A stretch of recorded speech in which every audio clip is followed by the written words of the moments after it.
important. Is something wrong? You know the data you took from those Geth control nodes? The information you uploaded to Alliance Control? I want a copy of it. You want to bring this data back to the migrant fleet? Those files have information that could be vital to our efforts to understand the Geth. It could be the key to helping us reclaim our homeworld. It'll take years to decipher and analyze the data. Maybe even decades, but it's worth the time. This information will give us new insight into how the Geth have changed and evolved over the past centuries. Go ahead, make a copy. My people, I owe you a great debt, one I can never repay. The only thing I can offer in return is what you already have. My solemn promise to stay with you until Saturn and his Geth armies are defeated. I never wanted anything more. Thank you, Shepard.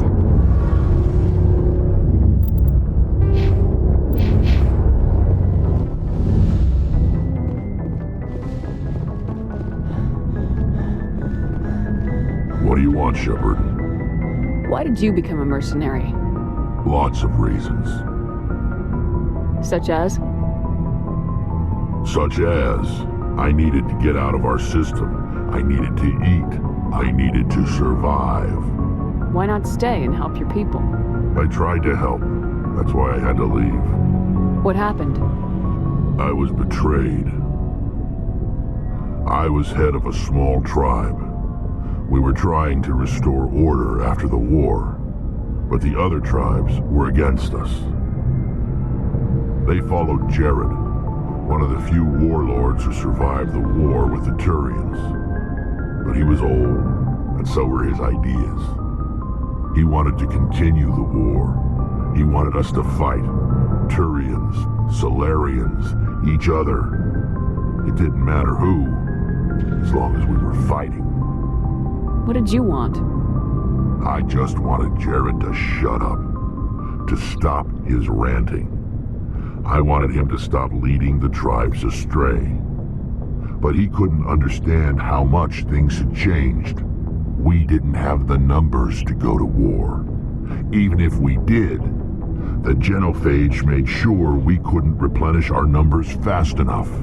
I told them all to forget about war. We needed to focus on breeding, at least for one generation.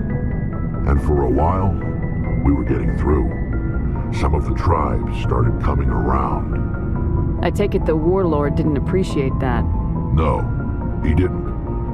He arranged a crush with the tribes, a meeting on neutral ground. He wanted to talk. We met at the Hollows, near the graves of our ancestors. The skulls of our dead laid bare to remind us where we come from, and where we all go. It's as sacred as any Krogan place can be. Violence is forbidden. Sounds like a trap to me. You must have suspected as much. I did. But when your father invites you to a crush, well, there are some laws that even we hold sacred. Jared was your father? He was. Until that day. We talked, but we didn't get anywhere. When it was clear that I wouldn't join him, he gave the signal. His men leapt from the graves of our ancestors like Krogan undead. The few that were loyal to me died quickly. I escaped with my life, but not before I sank my dagger deep into my father's chest. That is why I left, and that's why I'll never go back. You must have family other than your father. Don't you miss them? You're trying to make me cry, Shepard. I've got some unfinished business with my family, but that's all. What kind of business? Before I left, I made an oath to my father's father. I swore to recover my family's battle armor. It was taken from him after the uprising. What's so important about this armor? It's a relic. Useless, really. But it was worn by 5 generations of my family before the war. It's rightfully mine. Originally, it was taken by the Turian military. We weren't allowed armor or weapons after the war. Now, it's in the hands of Ton Actus, a Turian scum who collects relics from the war. He's made millions selling Krogan artifacts that were stolen from my people. He's got several bases where he stores his goods, all fortified and guarded.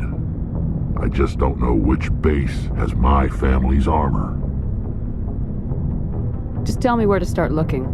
I'll upload the data to your nav system. But Commander, I want to be there when you find him. So long, Rex.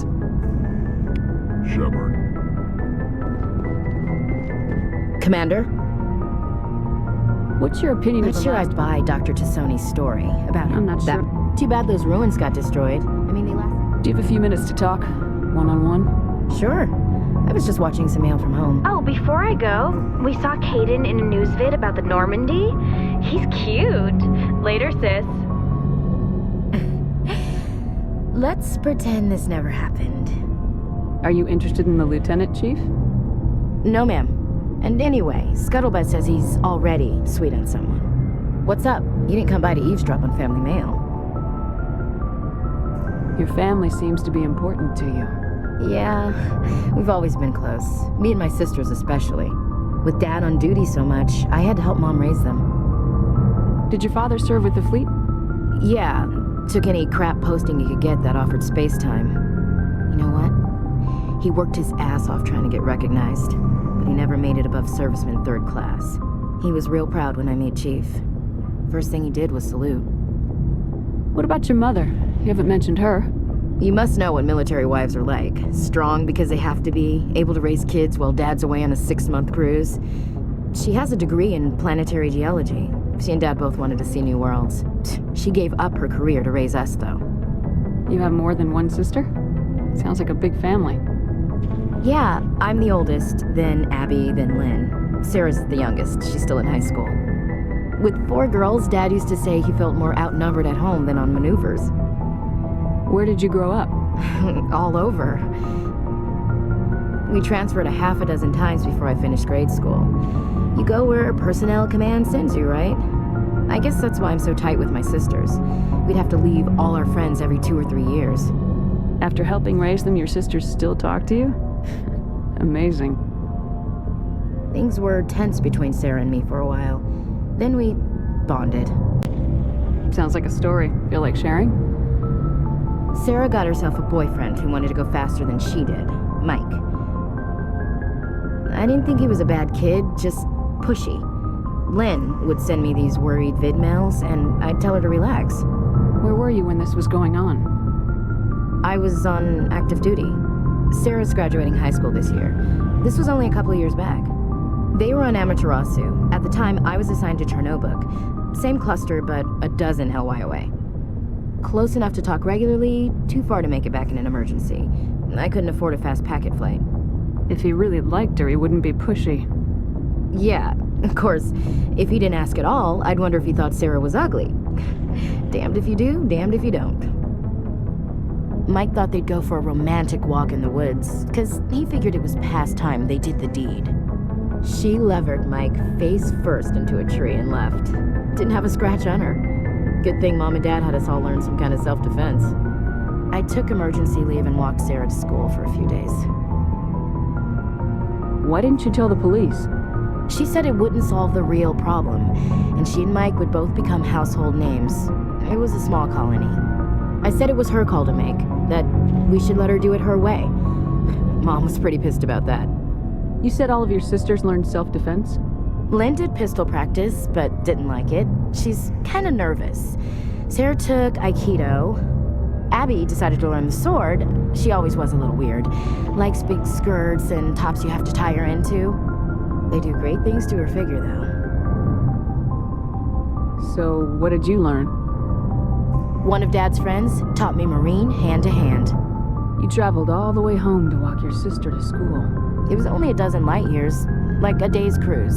It's not like I was going to Earth or something. My last day out, Mike was waiting for us.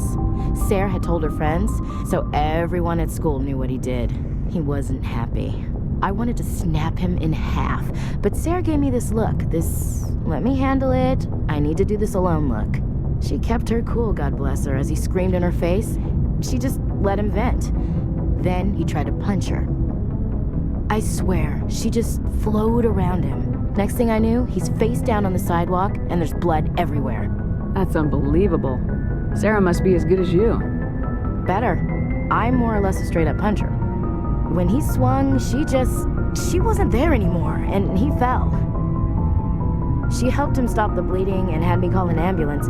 She told the paramedics he fell. Before they took him to the hospital, Mike touched Sarah's arm. I thought he was going to end up on the ground again. But he hung his head, whispered, "I'm sorry," and started crying. And she hugged him. The Williams women are a decisive bunch, Commander. We do things when we're ready. Not before, not after. Where was your father during this? Wasn't your family stationed near him? Dad always wanted to serve in space, but he wanted us to have real ground under our feet. He'd say, space is beautiful, but you can't raise a family there. I cannot rest from travel. I will drink life to the lees. All times I've enjoyed greatly, have suffered greatly, both with those that loved me and alone. For always roaming with a hungry heart, much have I seen and known, cities of men and manners, climates, councils, governments. I never thought I'd hear you reciting poetry.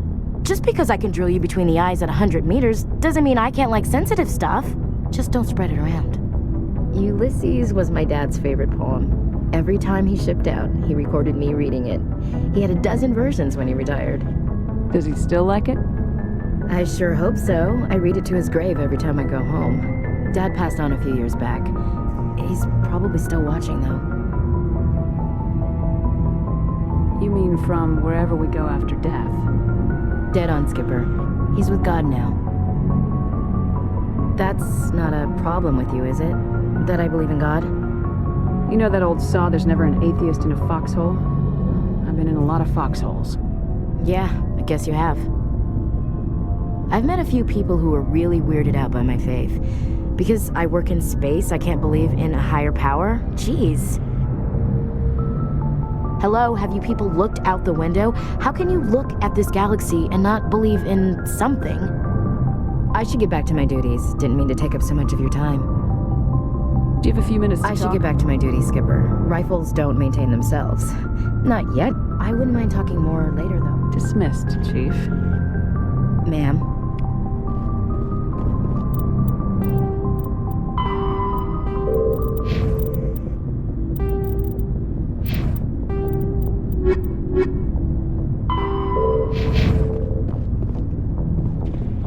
Commander, good to see you.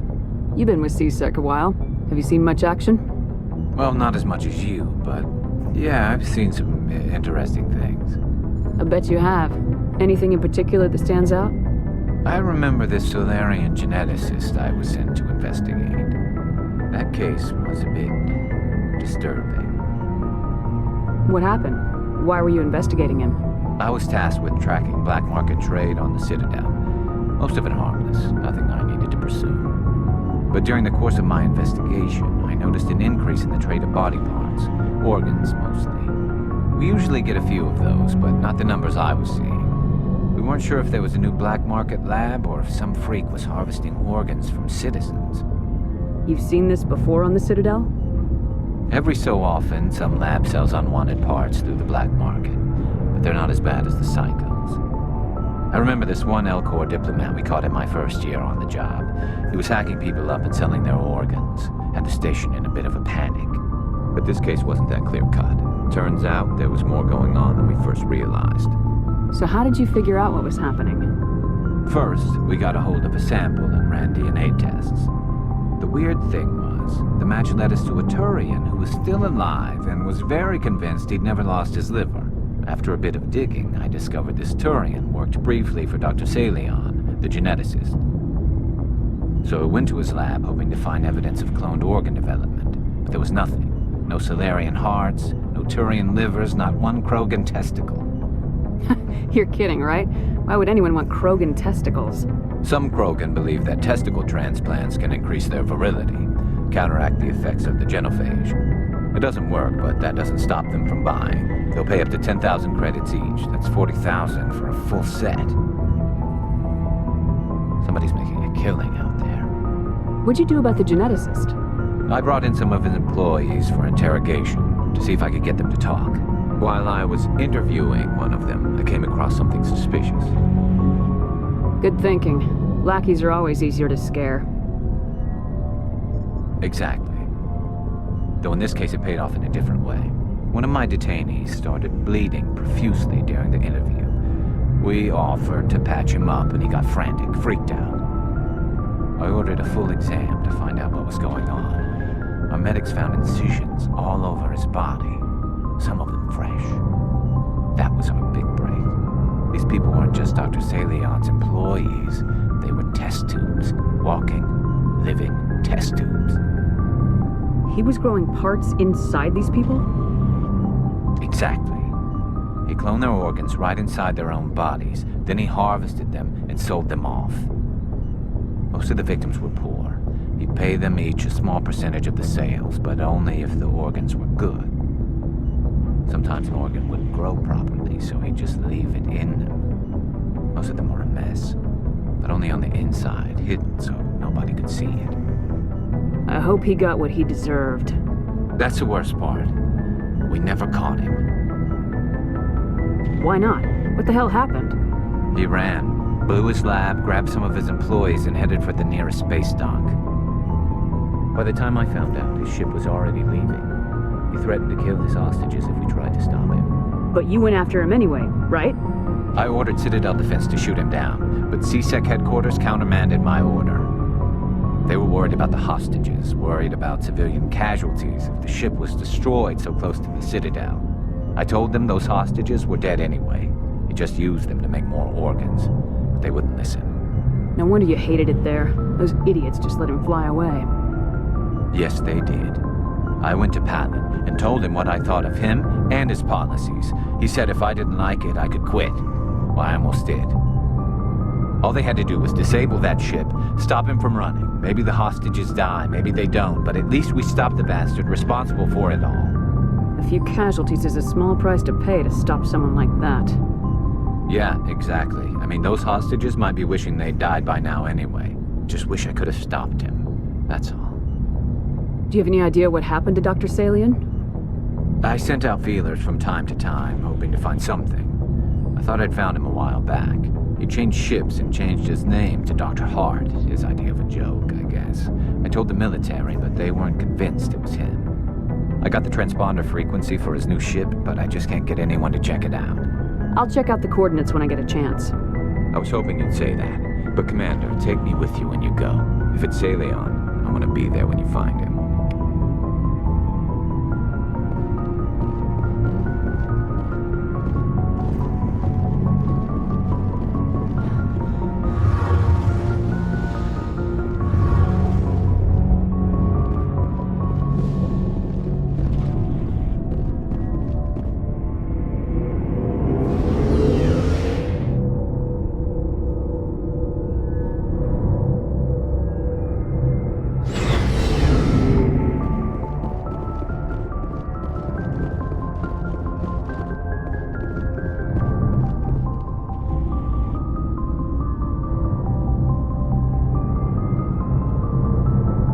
Do you have some time to talk now, Commander?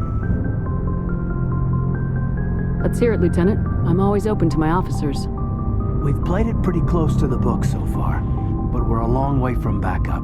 We've got some tough calls to make. I'm just saying, try to leave yourself a way out. I've seen what cutting corners can do, and I'd hate to have that happen to you, Shepard.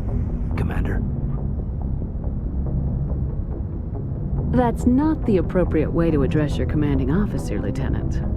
Sorry, ma'am. Maybe I got a bad signal. And if you're maybe there's someone else you'd rather confide in. Ma'am. All right, Alenko. Off the record, permission to speak candidly, cross my heart and hope to die. What are you talking about? Dr. Tassoni, ma'am. There's a lower deck rumor that she's interested in you as more than a source of Prothean data. She's a very interesting lady, to my tastes, but I never claimed to be big on alien culture. My relationship with Dr. Tassoni is professional.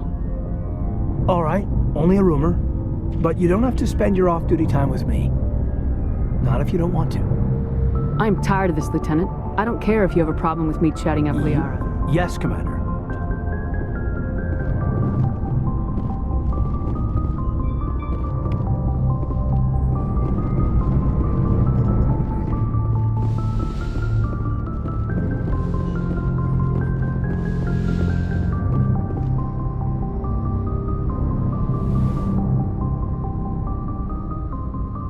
I get the feeling you want to ask me something, Commander. Maybe we could pick up where we left off. You were telling me about your interest in the Protheans. Actually, I think I was talking about my interest in you, and making a fool of myself in the process. As I said, I am not used to dealing with people, especially humans. I did not really know much about your species when we first met, Shepard. I found it hard to take humanity seriously. Your kind always seemed so rushed and high-strung. So you saw us as some kind of joke? As I said, I was ignorant about your species, but I have been watching you and your crew. I feel as if I have learned a great deal. You humans are creatures of action. You pursue your goals with an almost indomitable determination. It is an admirable trait, but also an intimidating one. You can't argue with results. No, but there are consequences. Unfortunately, the rest of the galaxy sees humanity as a bully. You run over anyone who gets in your way. It is up to people like you to change their minds, Shepard. I'm doing the best I can, Liara. There is a reason the Council chose you to become a Spectre. They saw something special in you. The best of what humanity has to offer. I looked into your history. I know what you did on Torfin. I cannot even imagine how horrible that must have been, but you did what had to be done. Now you're digging into my past, invading my privacy. I am sorry. I know it was wrong, but after our last conversation, I was too embarrassed to approach you directly. I was afraid I would say something stupid again. I wanted to know more about you, to understand what made you into the woman you are. There is something compelling about you, Shepard. You're interested in me because of my visions. You just want to know more about the Protheans. I admit, your connection to the Protheans had something to do with my initial interest, but it has grown beyond that. You intrigue me, Shepard, but I was not sure if it was appropriate to act on my feelings. I thought there might already be a relationship between you and Lieutenant Alenko. You want a relationship with me, even though we're both women? We Asari are monogendered, Commander. Male and female do not have any real meaning for us. We do, however, have maternal instincts, so perhaps we would fill what you consider a female role. I'm sorry if this is awkward for you, Shepard. I am only trying to be honest. I feel as if we share some type of connection. But none of this matters if you are already involved in a serious relationship with Lieutenant Alenko. The Lieutenant and I are just friends. Nothing more. My mistake, then. I am not as adept at understanding human relationships as I thought. But what about us, Shepard? Is there a mutual attraction, or was I wrong about that too? Sorry, Liara. I'm not interested in you. Not in that way. I see. I apologize if I have made you uncomfortable, Commander. It will not happen again. Please, let us just talk about something else. I should go. Goodbye, Commander.